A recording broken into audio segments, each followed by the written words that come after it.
Heat não era apenas um thriller de policiais e ladrões, era a grande ópera de Michael Mann sobre obsessão, lealdade e destruição. À primeira vista parecia uma saga policial elegante, mas por trás das câmeras o caos irrompeu, egos se chocaram, balas reais foram testadas e as regras de Hollywood foram reescritas. O que o público desconhecia é que Heat esteve à beira do desastre a cada passo. Desde a dinâmica volátil de De Niro e Pacino até o centro de Los Angeles ser fechado para um assalto tão barulhento que abalou os moradores, a produção se tornou seu próprio campo de batalha. Hoje vamos levantar o véu com 20 fatos curiosos sobre Heat. E espere pelo fato bônus, uma reviravolta assustadora com o criminoso real que inspirou a história. Vamos mergulhar, porque, uma vez que você entra, não consegue sair. Primeiro, o criminoso da vida real que assombrou o roteiro. Fogo contra Fogo não nasceu em Hollywood. Foi tirado diretamente dos arquivos de caso do detetive real de Chicago, Chuck Adamson. Ele perseguiu um criminoso profissional chamado Neil McCauley nos anos 60, um homem cujos hábitos e precisão se tornaram o modelo para o personagem de De Niro. Adamson até se sentou com McCauley num restaurante, quase palavra por palavra como na cena icônica do filme. Mann guardou essa história no bolso por anos. O mais arrepiante, o verdadeiro McCauley acabou sendo morto a tiros após um assalto falhado, espelhando o final brutal do filme. O que o público não sabia é que Heat não só se inspira em crimes, é um arquivo policial dramatizado. 2. O lendário confronto de Niro-Pacino quase não aconteceu. A cena do restaurante onde o policial de Pacino finalmente se senta frente a frente com o ladrão de De Niro é um marco do cinema. Mas Mann estava aterrorizado que não funcionasse. Por anos, estúdios questionaram se dois atores gigantes poderiam dividir a mesma tela sem que um ofuscasse o outro. A tensão era real. Pacino e De Niro nunca tinham atuado juntos, apesar da reputação de titãs. Para manter a novidade, Mann filmou as cenas separadamente para que nenhum soubesse exatamente como o outro entregava as falas até a edição final. Essa aposta funcionou. O encontro deles crepita com uma estranha eletricidade, não roteirizado, mas nascido da incerteza. O que o público não sabia, se um dos atores tivesse desistido, Hollywood teria perdido a maior pausa para café da história do cinema. 3. O centro de Los Angeles virou uma zona de guerra. Quando o tiroteio do assalto ao banco irrompe, o som é ensurdecedor porque é real. Mann rejeitou a ideia de adicionar disparos na pós-produção. Em vez disso, ele fez os atores dispararem munição de festim de alta potência no local, deixando o eco ricochetear nos arranha-céus do centro da cidade. O resultado é visceral. Os tiros rugem, reverberando pelas ruas como um trovão. Moradores locais não foram avisados do barulho e pensaram que um tiroteio real ocorria. As linhas da polícia ficaram cheias de chamadas de pânico. A decisão de Mann estabeleceu um novo padrão de autenticidade sonora, e o tiroteio de Heat virou aula magna em academias militares. Mas para Los Angeles, não era entretenimento. Era o caos transbordando da tela para a realidade. 4. A verdadeira luta de Val Kilmer. Transpareceu na tela. Enquanto filmava Heat, Val Kilmer enfrentava um casamento em crise com a atriz Joanne Whalley. Esse colapso emocional espelhou seu personagem, Chris Shiherlis, um homem cuja lealdade à equipe entra em conflito com sua vida familiar em desintegração. Mann explorou aquela crueza. Quando Kilmer desmorona em momentos de frustração, não é só atuação, é a sua turbulência pessoal transbordando. Nos bastidores, a bebida e o temperamento de Kilmer às vezes abalavam o elenco. No entanto, sua atuação surgia mais nítida, mais vulnerável, não atuando, mas sangrando a verdade. O próprio Kilmer mais tarde admitiu que o filme o forçou a enfrentar seus demônios. O que as audiências não sabiam, o casamento conturbado de seu personagem não era apenas roteirizado, era dolorosamente autobiográfico, capturado na película para sempre. 5. Os verdadeiros ex-criminosos no set. Nem todos os figurantes de Heat eram aspirantes de Hollywood. Mann, obcecado pela autenticidade, contratou ex-condenados de verdade para fazer papéis de membros de gangues menores e personagens de fundo. Alguns deles tinham cumprido pena por roubos estranhamente parecidos com os mostrados no filme. A contribuição deles moldou os mínimos detalhes, como uma equipe se move com armas, como reagem aos policiais, até como carregam uma sacola de dinheiro. Estudou seus maneirismos, adotando gestos que davam mais garra, mas isso tinha seus riscos. Os executivos do estúdio temiam ter criminosos perigosos na folha de pagamento. Mann não ligava. Ele queria que Heat pulsasse com a realidade, mesmo que isso significasse flertar com o perigo. Sexto, os acessos explosivos de Pacino tinham uma explicação secreta. O Vincent Hanna de Al Pacino é volátil. Num momento grita, no próximo calcula. Fãs há muito se perguntam o porquê. Anos depois, Pacino admitiu ter interpretado Hanna como um personagem impulsionado pela cocaína, embora isso nunca seja explicitamente mostrado. As súbitas mudanças de humor, a energia maníaca, tudo foi intencional. Mann encorajou essa camada de subtexto, nunca o explicitando, mas deixando Pacino canalizar uma intensidade errática. Na famosa cena de Que Bunda Ótima, o rugido de Pacino não foi roteirizado. Ele irrompeu no momento. Seu colega de elenco, Hank Azaria, disse mais tarde que estava realmente aterrorizado. O que o público não sabia era que Pacino não estava apenas agindo de forma errática. Ele construiu um vício invisível em seu personagem, dando a Hanna uma imprevisibilidade perigosa que ainda hoje perturba os espectadores. 7. O final do aeroporto foi um pesadelo para filmar. A perseguição climática no aeroporto entre Pacino e De Niro parece elegante na tela, mas a produção foi brutal. A filmagem no LAX exigia janelas noturnas rígidas e coordenação constante com o controle de tráfego aéreo. Cada tomada era atrasada por aviões barulhentos, forçando Mann a reajustar as cenas no momento. Atores tremiam no frio da noite enquanto holofotes os cegavam. A equipe descreveu como um pesadelo logístico com reinícios sem fim. Mas Mann recusou atalhos. Ele queria o zumbido real dos motores a jato, o brilho verdadeiro das luzes da pista. A sequência custou quase o dobro dos dias de filmagem orçados, mas, no fim, a tensão da espera e o ruído opressor infiltraram-se no próprio filme, dando ao final o seu realismo sufocante. Um verdadeiro veterano da LAPD treinou o elenco como policiais e criminosos. Mann contratou o ex-detetive da LAPD, Mickey Gardner, para preparar o elenco. De Niro fez vigilância com detetives reais, enquanto Kilmer e Tom Sizemore faziam treinos de tiro real. Eles não estavam apenas com armas nas mãos, foram treinados para mover, recarregar e cobrir ângulos como veteranos.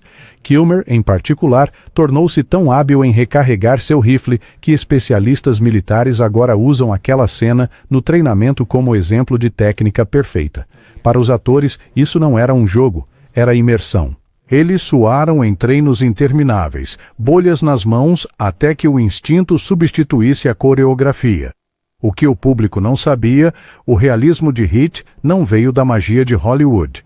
Veio de treinos exaustivos que transformaram os atores em algo assustadoramente real. 9. A escalação de Tom Sizemore veio com um aviso. Tom Sizemore, que interpretou Michael Cherito, estava lutando contra seus próprios demônios durante a produção.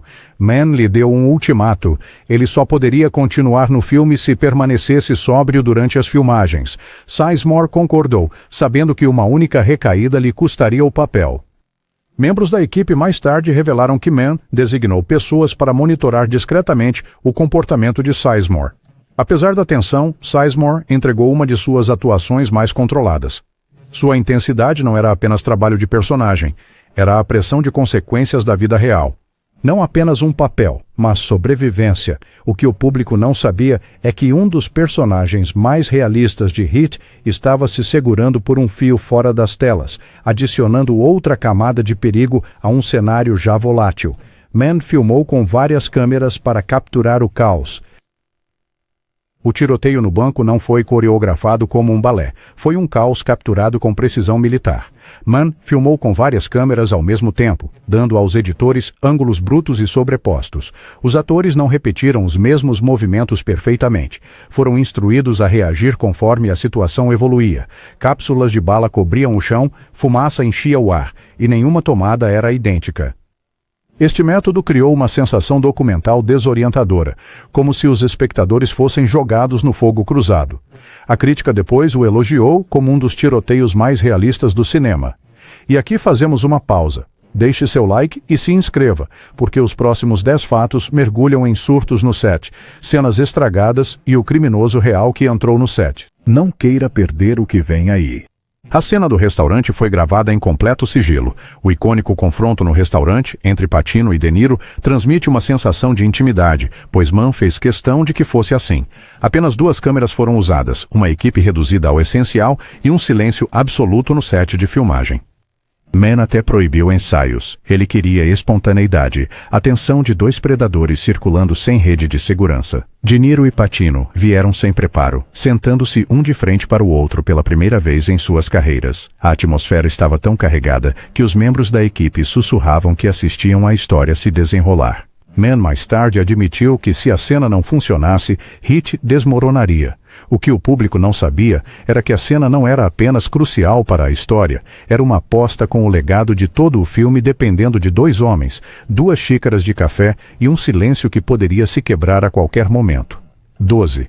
As máscaras do assalto foram inspiradas em roubos reais.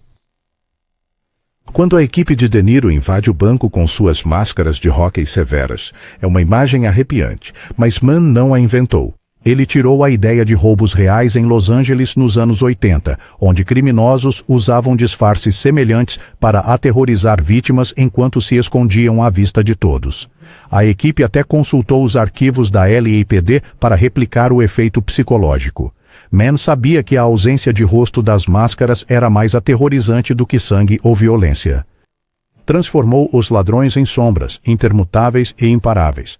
No set, os figurantes que faziam de reféns admitiram que as máscaras os incomodavam mesmo quando as câmeras não estavam gravando. O que o público não sabia, aquelas máscaras não eram só adereços, eram ecos de crimes que uma vez abalaram Los Angeles, carregadas com uma história de medo real. O papel de Ashley Judd quase foi para outro astro. A atuação de Ashley Judd como Charlene Shiherlis, a esposa exausta de Val Kilmer, deu ao filme seu centro emocional, mas Judd não foi a primeira escolha de Mann. Originalmente, ele pensou em escalar Juliette Lewis, conhecida por sua intensidade crua. Conflitos de agenda forçaram Mann a mudar, e Judd assumiu o papel. O resultado foi uma revelação. Sua discreta resistência e vulnerabilidade dolorosa equilibravam o elenco masculino. A própria Judd admitiu depois que se sentia oprimida, contracenando com Kilmer e Pacino, mas Mann a impulsionou a abraçar esse medo, canalizando-o para a incerteza da personagem. Não apenas sorte na escolha do elenco, mas uma remodelação do tom emocional do filme. O que o público não sabia é que a atuação realista de Judd salvou Heat de se tornar um espetáculo puramente masculino, injetando humanidade numa história sobre obsessão e violência. O diálogo foi meticulosamente pesquisado. A obsessão de Mann pelo realismo ia além da ação. Ela vivia nas palavras. Cada gíria policial, cada termo de calão usado pelos ladrões foi verificado através de horas de entrevistas com detetives reais e ex-condenados. Mann preencheu cadernos com frases ouvidas por acaso e depois as teceu no roteiro. O resultado? Diálogos que não parecem de Hollywood. Parece vivido, áspero e cru. Os atores nem sempre tinham certeza do que diziam, mas Mann exigia precisão. Ele sabia que o público talvez não pegasse cada termo, mas sentiria a autenticidade. O que o público não sabia é que por trás de cada fala, em Heat, há um rastro de migalhas de conversas reais tiradas de salas de interrogatório, vigilâncias e pátios de prisão. Não era só diálogo, era testemunho disfarçado de drama. O papel de Natalie Portman foi mais sombrio que o esperado. Com apenas 13 anos, Natalie Portman foi Lauren, a enteada de Hannah, num dos seus primeiros papéis. Mas a sua trama original carregava um peso ainda mais sombrio. Mann roteirizou mais cenas que mostravam sua alienação e desespero, mas muitas foram cortadas na edição por ritmo. A cena da tentativa de suicídio, no entanto, permaneceu e chocou o público com sua intensidade crua. Portman se preparou estudando casos clínicos de depressão adolescente, apesar da sua idade. Os membros da equipe ficaram impressionados com seu profissionalismo, dizendo que ela carregava o peso de uma atriz adulta. Os cortes fizeram com que sua personagem parecesse menor em tela, mas Mann admitiu que foi uma das decisões mais difíceis que ele tomou. Ela era a alma oculta de Heat, uma criança afogada nas consequências de obsessões adultas. A pesquisa de Robert De Niro foi fundamente criminosa. De Niro não apenas interpretou Neil McCauley, ele o viveu. Antes das filmagens, ele passou semanas seguindo ex-condenados, estudando como andavam, como observavam um cômodo, até como pediam um café. Mann organizou encontros noturnos com criminosos de carreira para que De Niro pudesse entender suas rotinas. De Niro ficou obcecado com o mantra de Macaulay: não se apegue a nada que não esteja disposto a abandonar em 30 segundos. Ele até praticava sair de lugares sem olhar para trás. Membros da equipe disseram que De Niro sumia do set abruptamente só para ver como era. O que o público não sabia, a precisão fria nos olhos de De Niro não era só atuação. Era uma pesquisa de método tão intensa que borrava a linha entre homem e mito. 17. O tiroteio forçou Hollywood a repensar a segurança das armas. O realismo do assalto a banco de Heat teve efeitos em cascata em Hollywood. Após o lançamento do filme, várias produções reviram a encenação de tiroteios. O uso de festim real por Mann em áreas externas descontroladas era emocionante, mas perigoso, barulhento e imprevisível. Atores usavam protetores auriculares escondidos, mas alguns ainda sofreram perda auditiva temporária. O design de som estrondoso foi elogiado, mas oficiais de segurança levantaram alarmes discretamente.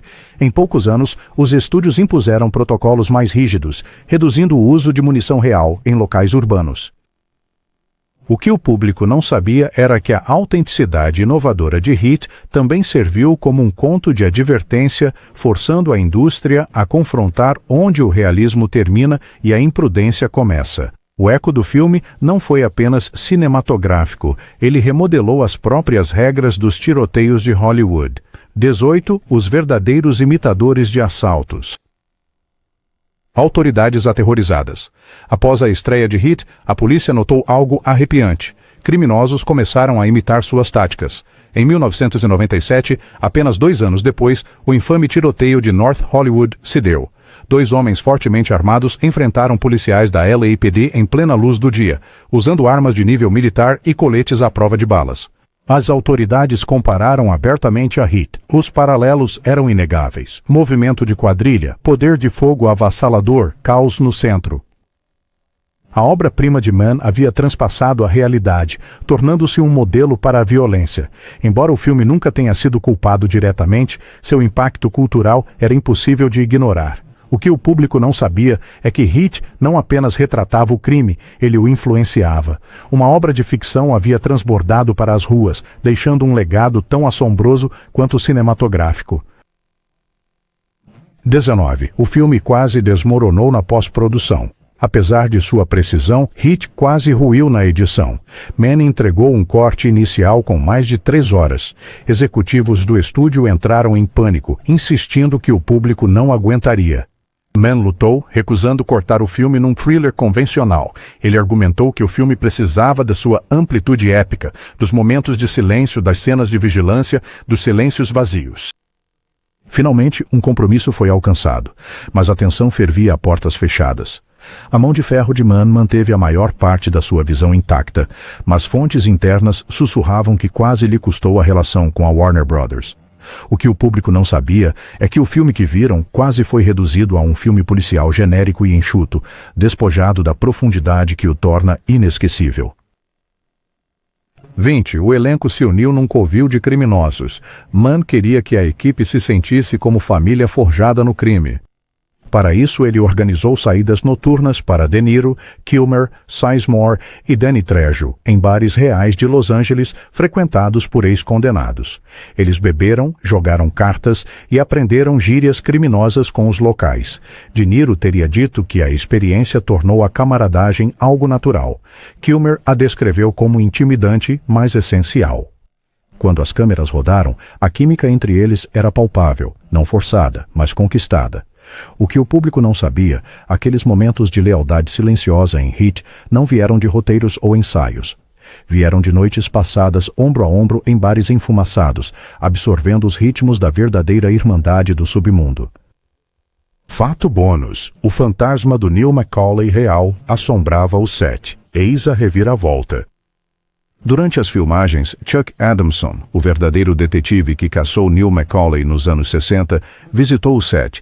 Ele observou De Niro reencenar conversas quase idênticas às que tivera com Macaulay décadas antes. Membros da equipe disseram que Adamson ficou visivelmente abalado, como se estivesse vendo seu velho inimigo ressuscitado. Era como ver um fantasma, recordou um. Mann admitiu que o filme era sua forma de imortalizar ambos, o policial e o ladrão, presos em eterna perseguição. O que o público não sabia é que Heat não era só sobre crime. Era um eco assombroso de vidas reais, mortes reais e as sombras que deixaram para trás. Heat não era apenas um filme de assalto, era uma sinfonia brutal de autenticidade, obsessão e linhas difusas entre realidade e ficção. O filme redefiniu o cinema criminal, influenciou criminosos reais e mudou Hollywood para sempre. Se gostou de desvendar estes segredos, deixe o seu like, subscreva e junte-se a nós para mais histórias ocultas. Afinal, há sempre o outro lado da moeda.